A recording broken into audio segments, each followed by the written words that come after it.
Unavailable. Unknown. Hi everybody, it's Sam. Today is March 18th, and I'm doing my vlog. So today has been kind of bad. Jess caught a cold yesterday and has been having a lot of trouble breathing, a lot of coughing, her chest hurts. About 10 years ago, she had respiratory failure along with other things going on. And so any kind of illness, at least to me, is a pretty big deal because it can, set off any manner of things in her body. And she's so, with this happening, I have a lot of anxiety about it because I want her to be okay, and I don't think that she's getting at all the best health care living here. Obviously, they don't do the best on very many things, and healthcare is one of them, unfortunately. Although they seem to be handling this pretty well, so she's sitting in the nurse's station. They're documenting everything. They actually read her oxygen, whatever thing, meter. They read that. They listened to her chest. They've been calling the doctor. So they're doing all the right things. And so that's good. We didn't go to Walmart again today, which, no surprise. But I was upset. I got upset and I was like crying because I was anxious. It made me anxious not to be going because we'd done this for like 3 days in a row. And the Walmart shopping is a really important thing each month to get our toiletries and to get me snacks. It's even more important because this Zyprexa is making me really, really, really hungry. Like I can eat, and I'll eat like huge, most everything that they serve. Not everything, but like I still won't eat certain stuff, but I'll eat more than normal, and I'll still be hungry like an hour later. And the snacks, I go through snacks a lot more quickly than before. And so I guess this is a thing other people experience. I'm hoping it'll die down and level off. But it's still, a thing. I don't want to gain weight, but it might just make me gain weight anyways. But it's, I need to not have these voices talking to me. And I've realized, even just today, how I'm not hearing any of those voices at all. I'm not feeling anything touch me. I'm doing really, really good. And I just realized that today.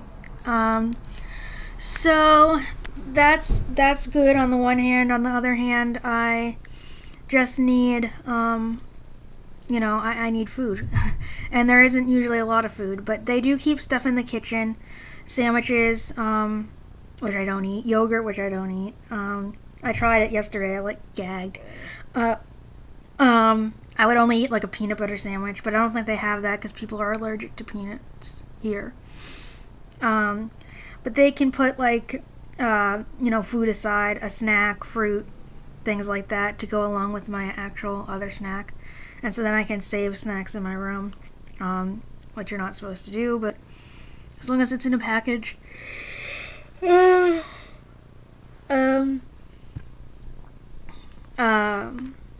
yeah, I'm going to talk to Rhonda about that, who's the dietary, head of dietary, who's very good. So there's that. There's Jesse's cold thing, so I have a lot of anxiety about the food issue, but I'm hoping I can get it resolved. I was looking at therapists again today. I wrote this one that sounded good on the Help Pro website, which is a good website. And what was I gonna say? And yeah, it's a good website. And it said that she does dissociative disorders, and so now I know why I get such different answers from people when they say, even when it says dissociative disorders. There are actually more than one. There are different dissociative disorders. Like she said, I do dissociative amnesia, which is when you block out, certain events or certain parts of your childhood or something like that, which is part of trauma work. But she doesn't do, she doesn't do, I'll drink some water so I can stay awake for this video. She doesn't do dissociative identity disorder or any other dissociative disorders.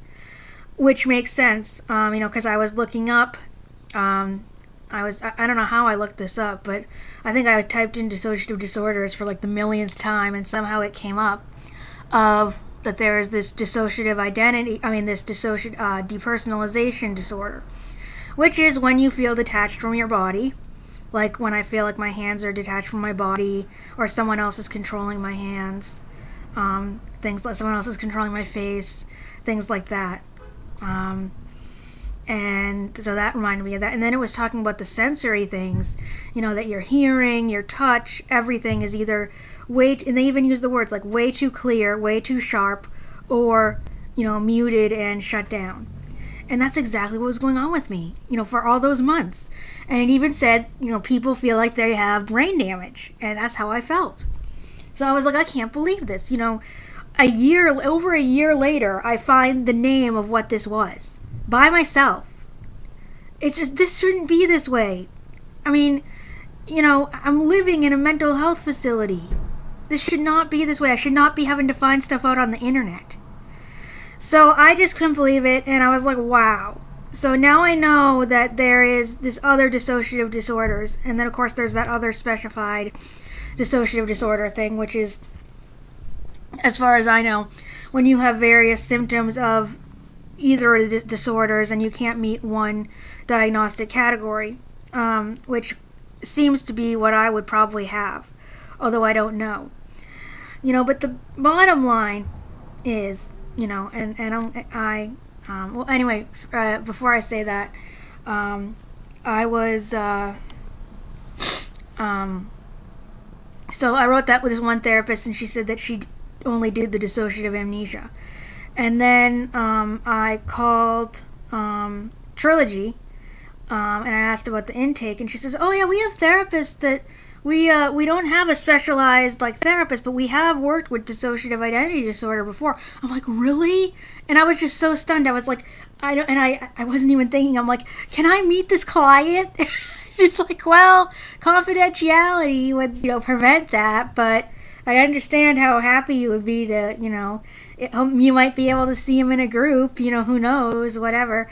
So we were both laughing. This woman, Lauren, seems a very sweet person. She seemed pretty nice. So she's taken over Corrine Foster's job, and Corrine Foster was the woman I worked with on intake when I was at Trilogy in 2012, 2013. So that was nice. So they explained the intake thing. And it's not as bad as I thought, because I was like, how can you do your intake on a walk-in? You need to have a thorough assessment, because I remember the assessment they gave was so thorough. And back then I didn't even have half the symptoms I do now, obviously. And half the symptoms I had since before my hospitalization, and it was still very thorough. But I guess what they do is have you fill out all the paperwork for the intake, and then schedule a time to come in for the whole assessment, which is, she said, an hour or more. And that is what I need. I need a full assessment of everything that I can, really tell them. And hopefully they can pair me with someone that can do more holistic therapy. I'm going to tell them that the cognitive therapy isn't going to help. I need some kind of therapy that's about somehow getting me to communicate, either getting me to stop doing this somehow, straight out just stop doing it, or somehow get me to communicate with these, whatever it is, or something. I don't even know, but it's not going to be, analyze your thoughts and that's it. I really need something, a lot deeper, as the therapists do say. Various different forms of therapy that isn't just, straightforward cognitive therapy, or even DBT type thing. Although maybe DBT, I don't know.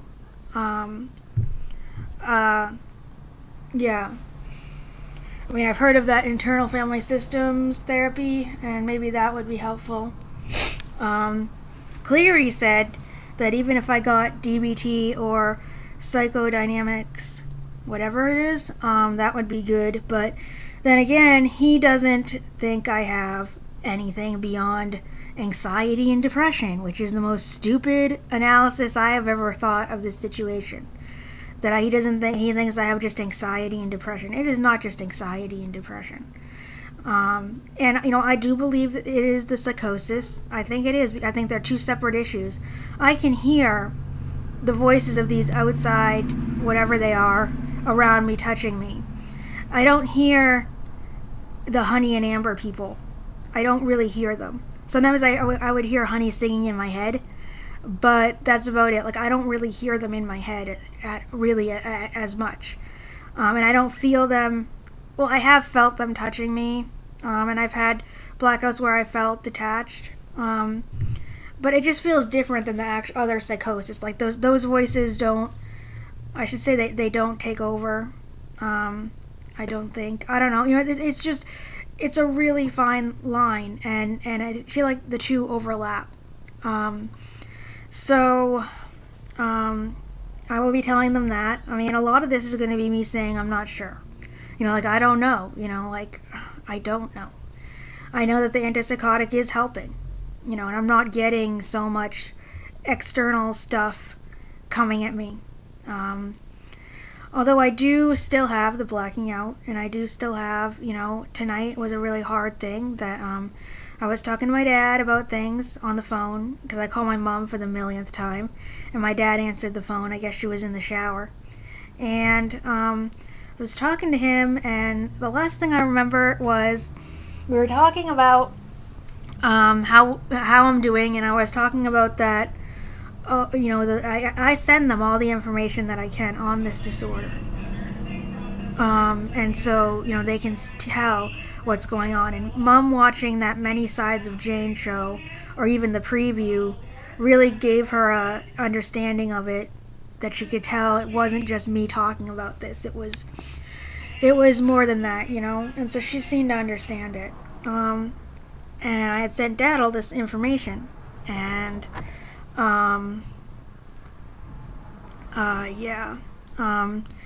it was, so anyways, we were talking, and I said something about, I was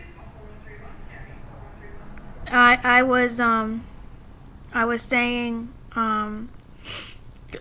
excuse me, I was saying how I'm doing really well, except, when I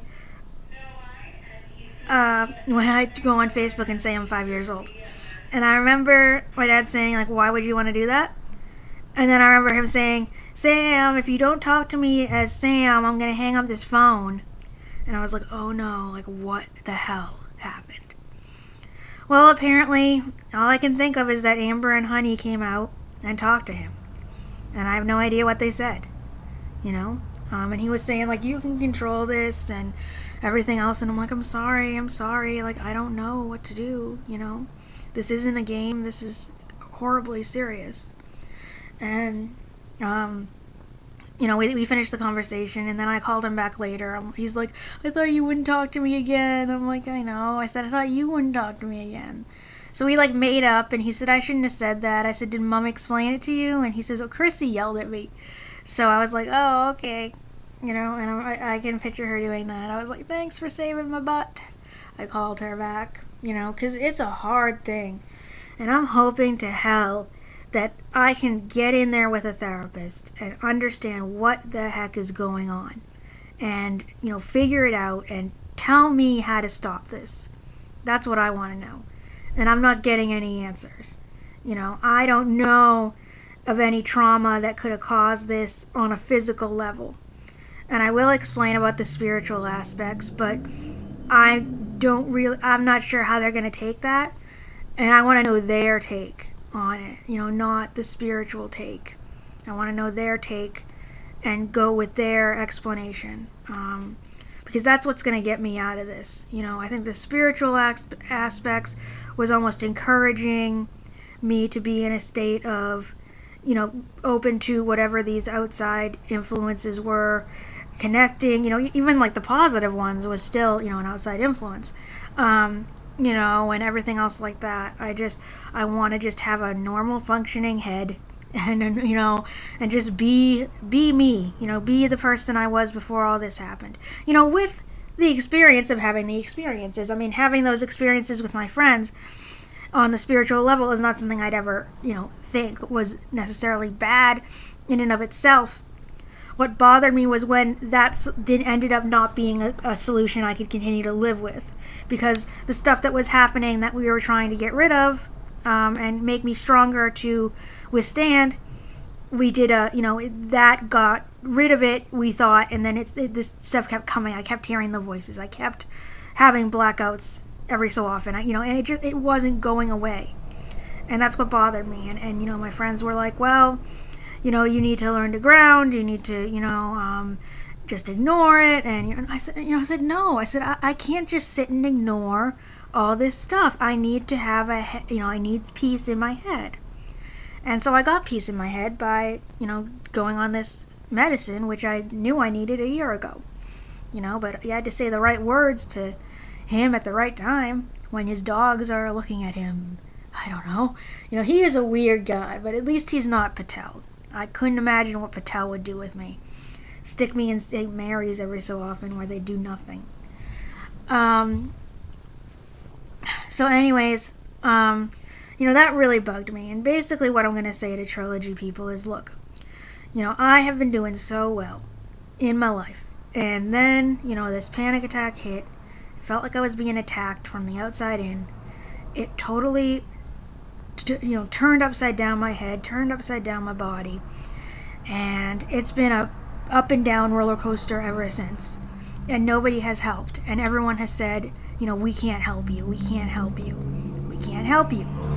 Go to this person, go to that person. We can't help you. And I can't live with that anymore. And I don't know what to do on this. The blocking out and the coming, what I'm saying when I can't, when I'm not aware of it. I'm talking, I'm doing things, I'm saying things, and I'm not in charge. And I'm not in control, and I don't know how to control it. And I keep trying to distract myself. I keep trying to do stuff, and then I turn around, and I have like a dissociative disorders group up on Facebook, and hearing that Honey was out singing and talking and whatever, and it's like, so obviously even with me distracting myself, somehow it keeps happening. Somehow part of my mind is stuck in this thing, and I don't know how to explain it scientifically. I don't know what to do. It doesn't match up with anything in my life. And I just don't know. And I am just tired of everyone saying they can't help me. A year of that, living in a mental health place, first of all, and a year of just being told, we can't help you, or you don't seem that bad, you seem okay, you seem like you're coping. And it's like, no, I'm not coping. All my coping skills can't help with this. They can't. And so what do you have to offer me? And I am hoping, like I said, that they will say, well, we can offer something. I know they'll take me because they take everybody, basically.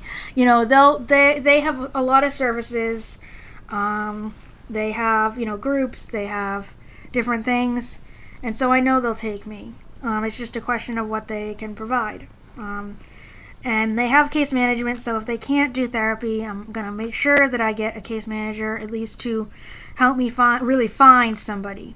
But I'm hoping that they will help me. So, we will go to Walmart on Thursday, hopefully, if Jessie's feeling okay. Tomorrow, the foot doctor is coming in and she needs to get her nails cut. Wednesday, she's going to see her doctor if she doesn't see him already at the hospital. And then Thursday, we're going to go out to Walmart and we'll get our toiletries, we'll get our, our stuff. And then we'll come back, and probably next week we will do,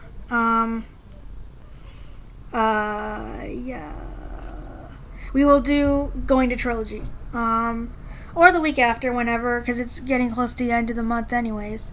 But, so we can get our rides, and my mom gave me $100, and of course I spent like 40 of it on pizza, if not more, which I don't want to tell my parents. Oh my god. Please don't tell my parents that I spent all that money on food.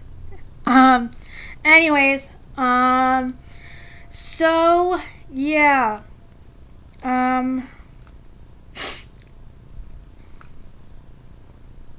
Anyways, so yeah, we're gonna take it one day at a time here, and I think that the best next thing is gonna be going to Trilogy and really getting a sense of what's going on. Yeah, and so we'll do that in the next weeks. And so yeah, I mean, we'll just see what we can do. So, okay, I'll talk to you guys later. Bye. Document. My web. Web. Come on. Unknown. Web. My movie. Web. Cancel. Stop button.